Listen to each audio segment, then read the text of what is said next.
We all know that the best solutions arise over a steaming cup of tea. This was the case for film renter George Berthold Samuelson one Sunday in May 1912. He had run into a problem with his Royal Film Agency, you see. He had had too much success and was struggling to find more films to rent. Mulling over this problem over a cup of tea with his brother Julian, Julian asked if he had ever considered making a film of his own. Sipping his tea, inspiration struck. 60 Years a Queen, the life and reign of Victoria the Good. The film was a partnership between Samuelson and the experienced, bombastic producer William Barker and was filmed at Barker's newly constructed studio at Ealing.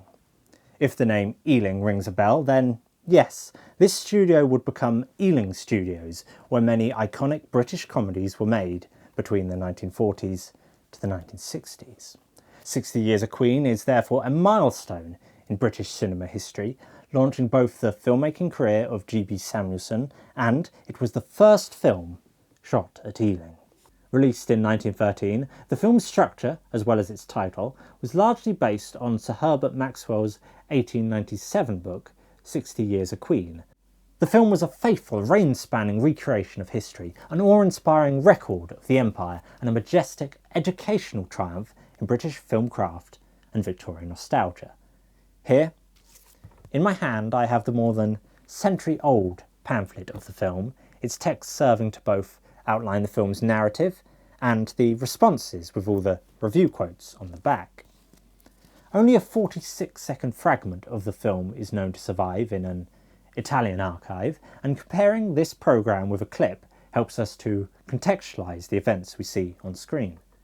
The Archbishop and Lord Cunningham set out for Kensington Palace, 5 a.m. The early awakening at Kensington Palace. We are come on business of state to the young Queen, and even her sleep must give way to that. The timeless nature of succession was expressed by the reign-spanning narrative of the film, the programme here framing the events with first, "The King is dead, long live the Queen," and ending, after a eulogy by Alfred Lord Tennyson, on the message, "God save the King."